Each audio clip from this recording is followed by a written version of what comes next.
Bonjour, chers élèves du bac deuxième SPC, SVT, sciences éco et même techniques. Dans cette vidéo, je vais corriger une série d'exercices, un exercice d'une série d'exercices continuité limite, série 2, deuxième bac SPC, SVT et même aussi sciences éco-techniques.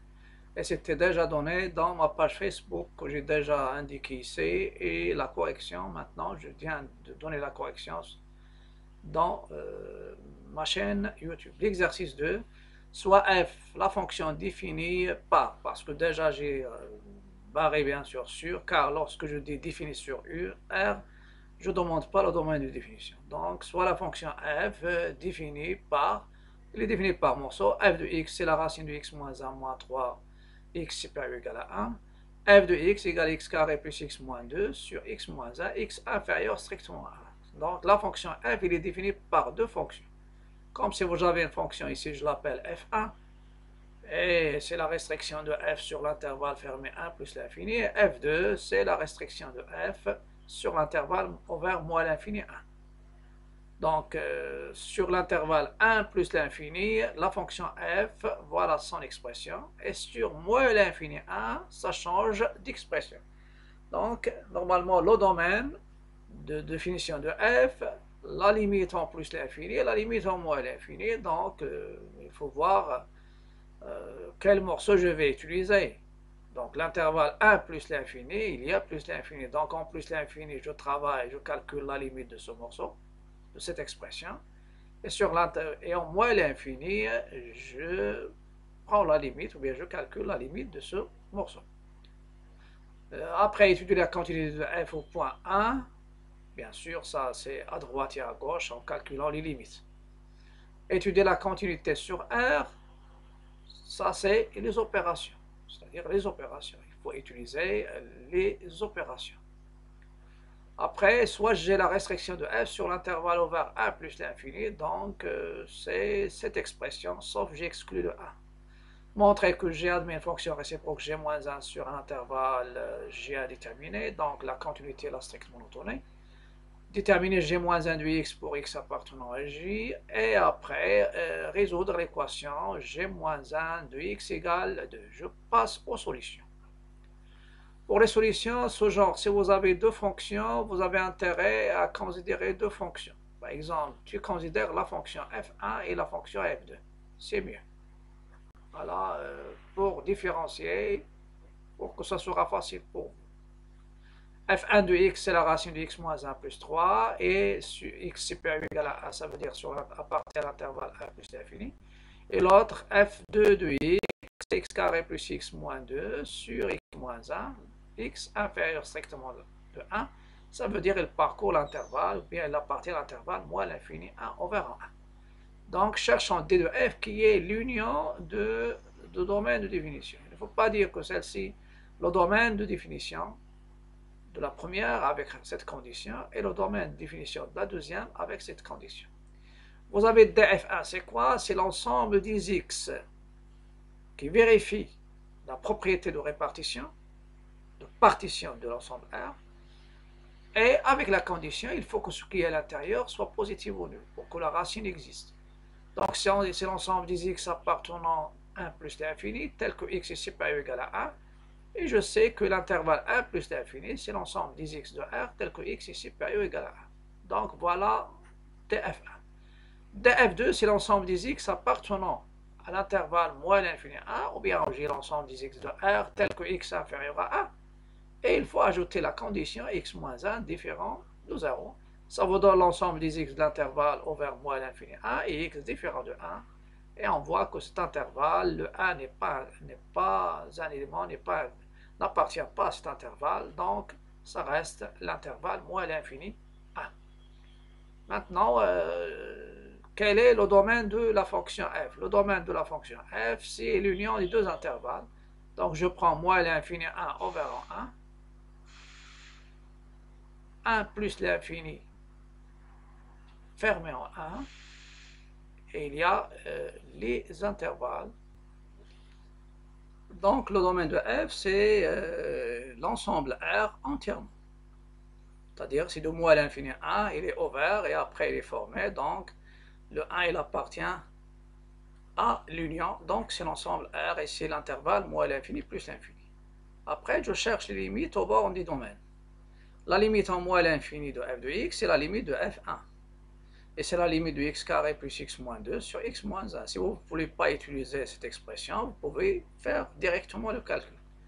Ça, c'est une fonction rationnelle. La limite d'une fonction rationnelle en plus ou moins l'infini, c'est la limite du quotient du bonhomme de plus haut degré.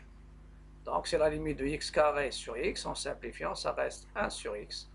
Et vous savez que k sur l'infini, à la limite, c'est 0. Voilà. Donc ça, c'est la limite. En plus l'infini, c'est la limite de f2. Bien, normalement, en moins l'infini, c'est f2. Et en plus l'infini, c'est f1. Voilà. En moins l'infini, c'est f2. C'est f2 de x. Et en plus l'infini, c'est f1. C'est la limite, normalement, de la racine de x moins 1 plus 3. Elle est égale à plus l'infini. Pourquoi? Parce que x moins 1, sa limite en plus l'infini, c'est plus l'infini. Donc, la racine de x moins 1 en plus l'infini, c'est plus l'infini. Et vous avez L plus l'infini, c'est plus l'infini. Et L moins l'infini, c'est moins l'infini. Les opérations. Donc, voilà les limites aux bornes des domaines. Après, il y a la continuité de f au point 1. Il faut calculer f de 1. f de 1, c'est f1 de 1. Ou bien directement, c'est la racine, c'est-à-dire x supérieur ou égal à 1. Donc, essayez de calculer par l'expression où il y a l'égalité. Ou bien 1 appartient. Donc, c'est la racine de 1 moins 1, c'est 0. Donc, ça donne, ici, ça donne 3. Voilà, 3 plus 0, c'est 3. Ça, c'est la limite. La continuité à droite, c'est la limite lorsque x tend vers 1 plus, ou bien à droite, de la racine de x moins 1 plus 3, c'est aussi remplacer 1 moins 1, c'est 0, ça donne f de 1, donc f est continu à droite, parce que le 1, c'est un élément. La continuité à gauche, c'est une limite à gauche. Voilà. Une limite à gauche, soit vous faites ici, ou bien vous faites ici moins. Et c'est la limite de f2 de x à gauche, qui est la limite de x carré plus x moins 2 sur x moins 1. Lorsque x tend vers 1, par valeur inférieure, vous remplacez, vous allez trouver 1 plus 1, c'est 2, moins 2, c'est 0. C'est une forme indéterminée, et pour relever la détermination, je dois factoriser x carré plus x moins 2. Il y a deux méthodes. Soit vous faites x moins 1 facteur de x plus 2 directement, x moins 1, et je mets ici x, et je cherche ici un réel, une fois je le multiplie par un réel, et une fois je le multiplie par moins 1, il donne moins 2, ça sera 2. Ou bien vous faites la division euclidienne d'une manière simple pour pouvoir l'utiliser pour les autres polynômes. X carré plus x moins 2 divisé par x moins 1, vous avez ici x, il y a deux membres, deuxième membre premier, x fois, donc retrancher un de ce monombre, ou bien de ce terme qui est x au carré, donc il reste 1, x fois x c'est x au carré, il passe au deuxième membre, ou bien au premier membre il change de signe, et faites la somme. Vous avez x fois moins 1 c'est moins x, il passe ici le deuxième plus x, et faites la somme. Donc, les termes de degré 2, ils vont s'annuler. Et x plus x, ça donne 2x. Et faire descendre moins 2. Après, un terme, une fois je le multiplie par x, il donne 2x, c'est 2. Donc, 2x. 2 fois x, c'est 2x. Il devient moins 2x. Moins 2, il change de membre. Il devient plus 2. Plus 2. Et après, faites la somme. Et ça donne 0. Ça c'est 2. Voilà. On fait la somme, il devient 0. Et j'obtiens ici maintenant x carré plus x moins 2 égale à x moins 1. X moins 1 facteur de x plus 2. Ou bien directement, vous pouvez l'utiliser dans pour lever la détermination.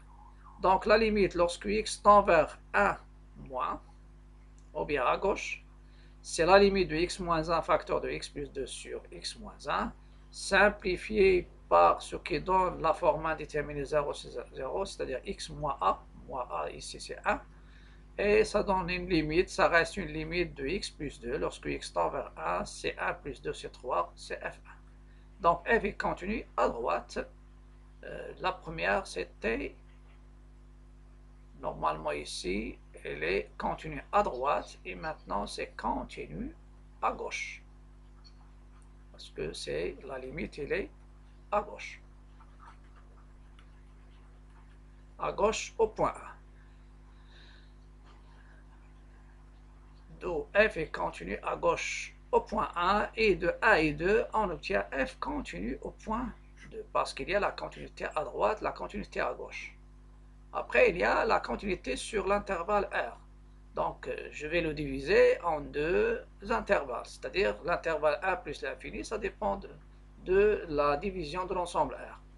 La fonction qui est tout x associée x moins 1, c'est une fonction polynôme. Il est continu sur R et en particulier sur 1 plus l'infini. Et sur 1 plus l'infini, il est positif. La continuité sur R entièrement. Et sur l'intervalle 1 plus l'infini, il est continu, il est positif. Parce que ce qui est à l'intérieur, il faut qu'il soit continu et positif au nul. Donc la fonction qui est tout x associée à la racine de x moins 1, elle est continue sur 1 plus l'infini. Si j'ajoute 3, ça reste continu, car la constante, elle est continue sur R, et en particulier sur l'intervalle en question.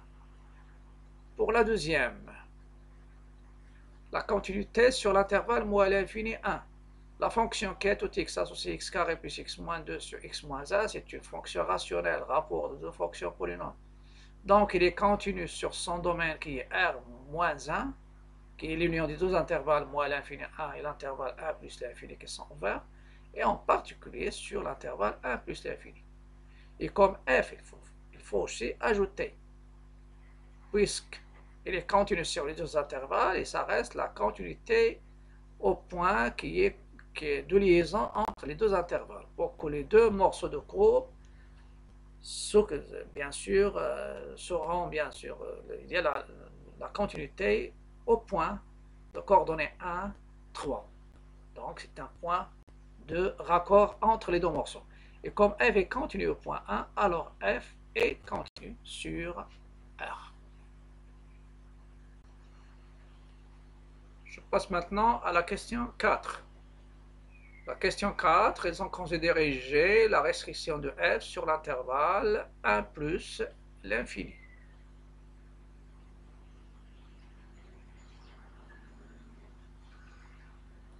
Soit G, la restriction de f sur l'intervalle ouvert 1 plus l'infini. Montrer que G admet une fonction réciproque G-1 définie sur l'intervalle G à déterminer, et déterminer G-1 de x pour x appartenant à l'intervalle J. Donc ici, c'est G-1 de... Donc, on a G la restriction de f sur l'intervalle. Après, je vais traiter les questions telles que c'est. Il y a la question petit a. Montrer que G admet fonction réciproque G-1 définie sur un intervalle G à déterminer. Question petit b, déterminer G-1 de x pour x appartenant G. Et une équation à résoudre, G-1 de x égale à 2 pour x appartenant à G. Donc, il y a trois questions. Je reviens. G est la restriction de f sur l'intervalle ouvert 1 plus l'infini. Donc, l'expression de G, c'est l'expression de f sur l'intervalle fermé 1 plus l'infini, à l'exception d'éliminer le 1. Donc, quel que soit x appartenant à l'intervalle ouvert 1 plus l'infini, G de x, c'est la racine de x moins 1 plus 3. Je commence, il y a la continuité. Donc, la continuité, ça c'est la première. La première, c'est la continuité. On sait que G est continu sur l'intervalle 1 plus l'infini. C'est d'après la question précédente. Deuxième chose, la stricte monotonie. Soit x strictement supérieur à 1, je calcule g' de x. C'est la dérivée de la racine de x moins 1 plus la dérivée de 3. Dérivée de 3, c'est 0. La dérivée de la racine de u, c'est u' sur 2 racines de u. Sur 2 racines de u, donc ça donne x moins 1' sur 2 racines de x moins 1. Et x moins 1, sa dérivée, la dérivée de x, c'est 1. La dérivée de 1 ou bien de moins 1, c'est 0. Donc ça donne 1 sur 2 racines de x moins 1. X moins 1, qui est strictement positif parce que la racine carrée, elle est positive. Donc g, ici, il est strict. Donc g est strictement croissant sur l'intervalle 1 plus l'infini.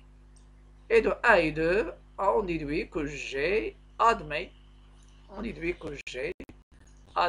une fonction réciproque g-1, on admet que g, on déduit donc, que g admet une fonction réciproque g-1 définie sur l'intervalle j qui est égal à g de i.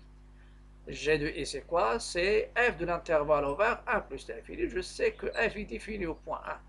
Donc c'est l'intervalle, puisqu'il est strictement croissant, donc il conserve l'ordre. Donc c'est f de 1 et limite de f de x en plus l'infini. La limite de f de x en plus l'infini, on a déjà calculé, c'était plus l'infini. C'était plus l'infini, et en moins l'infini, c'était 0.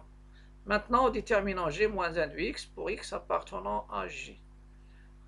Il y a deux méthodes. Soit je prends y égale à g de x et je cherche x en fonction de y, ou bien je prends y égale à g moins 1 de x et je cherche x en fonction de y.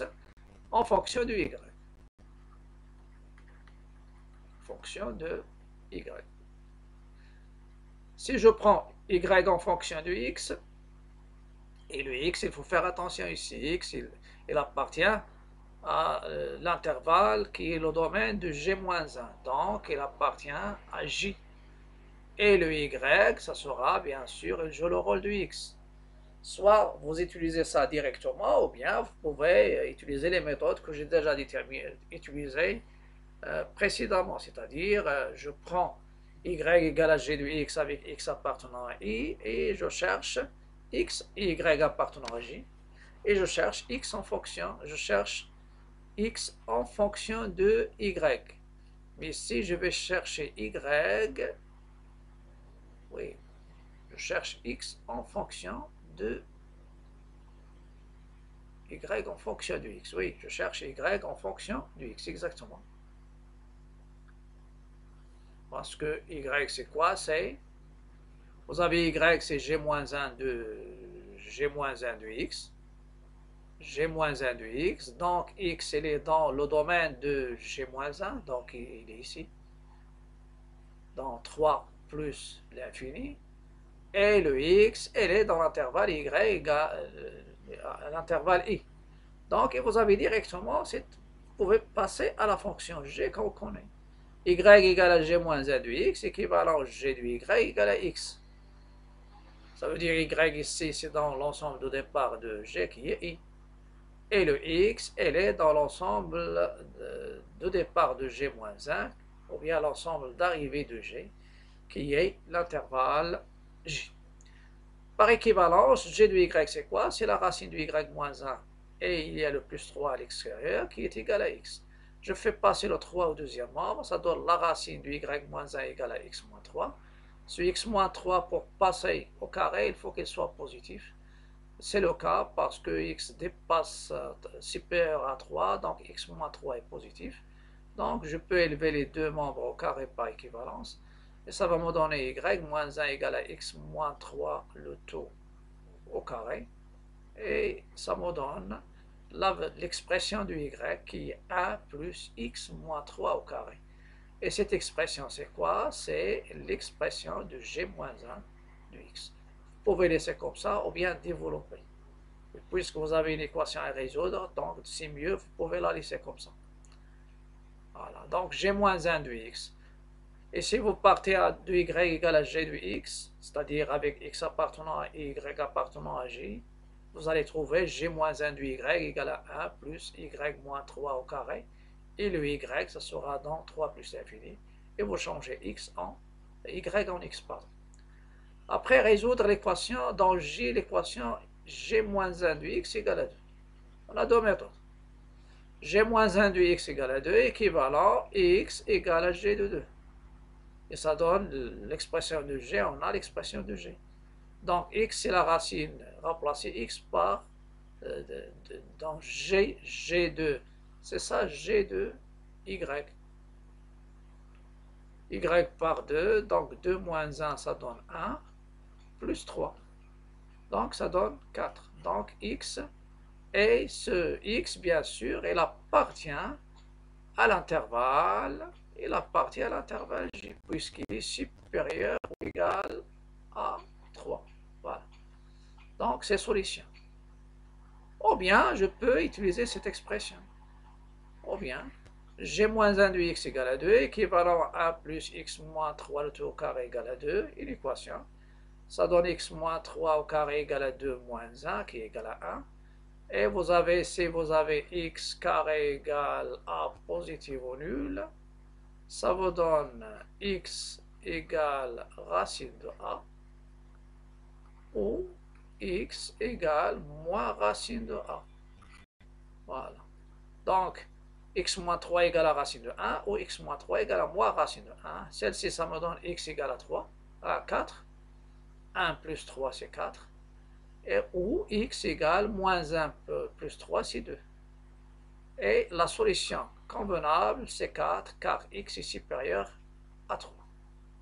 Voilà. Avant de quitter, donc, ça sera tout pour cette vidéo, mais je vous invite à cliquer sur le bouton s'abonner et s'abonner bien sûr à ma chaîne. Et après, n'oubliez pas aussi de liker, partager et commenter. N'oubliez pas de cliquer, c'est-à-dire sur le bouton s'abonner pour recevoir tout ce qui est nouveau sur ma chaîne. À bientôt et à la prochaine vidéo dans un autre exercice de cette série de continuité et limites.